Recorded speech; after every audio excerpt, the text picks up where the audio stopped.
हमारे घर में मेरी माँ, बाप, बड़ा भाई और एक खाला रहती थी। खाला अभी तक कुंवारी थी। मेरी खाला देखने में बहुत ज्यादा खूबसूरत और जवान थी। जब भी खाला नहाने जाती थी तो मैं उन्हें छिप कर देखता रहता था। फिर कुछ देर बाद खाला नहाकर बाहर आ जाती तो मैं अपनी जगह पर वापस आकर बैठ जाता था। एक दिन नहाने के बाद खाला अचानक अपने कमरे में जाकर कपड़े बदलने लगी थी। उनके धोने की तस्वीर खूबसूरत लग रही थी। फिर मैं नहा धोकर कॉलेज चला गया। जब दोपहर को घर वापस आया तो माँ और बाप घर पर नहीं थे। मेरे पूछने पर खाला ने बताया कि वह किसी रिश्तेदार के यहाँ पनक्षण, शायद पंचायत या कार्यक्रम में गए हैं। शायद उन्हें आने में देर लग जाए। मैंने खाना खाया और अपने कमरे में जाकर पढ़ाई करने लगा। फिर खाला मेरे कमरे में आई। मैंने खाला से कहा, खाला कुछ ऐसा बना दो जो अच्छा लगे, और खाला बनाने लगी। उसके बाद मैं बाहर खेलने चला गया। शाम को तकरीबन 5 बजे मैं घर वापस आया तो खाला ने खाना बना लिया था। खाला ने कहा, खाना खा लो। मैंने कहा, नहीं, आज मैं और आप साथ मिलकर खाएंगे। तब खाला ने कहा, मैं तो नहाने के बाद खाऊंगी। मैंने कहा, ठीक है, आप नहा धोकर आएं, फिर खाना खाएं। तब खाला बोली, ठीक है, मैं नहाने जा रही हूं। अब खाला नहाने चली गई और नहाकर बाहर आने लगी तो मैं वहां से हट गया। खाला अपने कमरे में चली गई। फिर खाला ने पूछा, तुमने खाना खा लिया क्या? मैंने कहा, नहीं, हम मिलकर खाएंगे, क्या आप बरा नहीं मानेंगी? तब खाला ने आंखें मटकाई और पूछा, किस तरह का? इस पर मैंने हाथ उठाया और शराब पीने का इशारा किया। हम दोनों ने छिपकर जाम चढ़ाए। खाला उसे पीते ही बोली, ये तो बहुत कड़वी है यार, पता नहीं लोग इसे कैसे पी लेते हैं। मैंने कहा, खाला, इससे बड़ी खुशी महसूस होती है।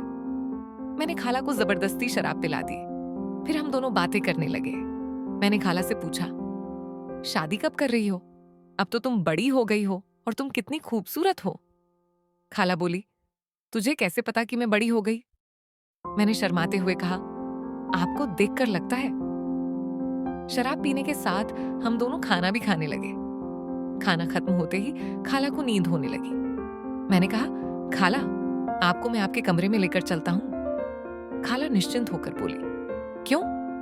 मैंने कहा, आपको सुला देता हूं। खाला बोली, नहीं, आज हम यहीं सोएंगे, क्योंकि रात में मुझे कुछ हो गया तो मैं क्या करूंगी? तुम संभाल लेगे। मैंने कुछ नहीं कहा। मुझे खाला की बातों से ऐसी उम्मीद होने लगी। खाला उठी और मेरा सहारा लेते हुए कमरे में जाकर लेट गई। लाइट बंद करके मैं भी खाला के पास जाकर साथ वाली चारपाई पर सो गया। उस समय तकरीबन रात के 10 बजे होंगे।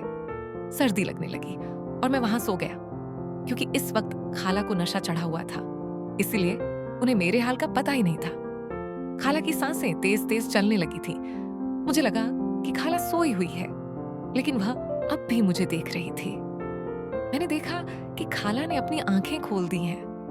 मुझे एक पल के लिए थोड़ा सा डर लगा, क्योंकि मैं अभी तक जागा हुआ था। इसके बाद हम सो गए। मुझे बहुत अच्छी नींद आई। मेरी खाला और मेरे दरमियान काफी फासला था।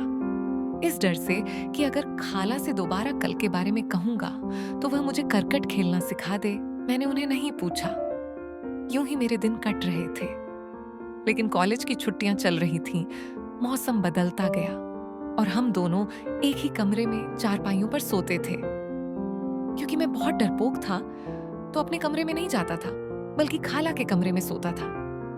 एक रात मुझे नींद नहीं आ रही थी। मैंने हेडफोन लगाए हुए थे और मोबाइल पर फिल्म देख रहा था। काफी देर तक खेलता रहा। खेलने में इतना ज्यादा मग्न हो चुका था कि मुझे कुछ सुनाई नहीं दे रहा था। तब अचानक खाला पानी पीने के लिए उठी और उन्होंने मुझे हाथों से पकड़ लिया। इस वक्त वह बहुत ज्यादा गुस्से में लग रही थी। उन्होंने मुझसे कहा, आप क्या कर रहे हो? अभी रखो, तुम्हारी माँ को मैं बताती हूँ। मैंने खाला से बहुत मनाया कि वह घर में किसी को ना बताए। फिर खाला मान गई।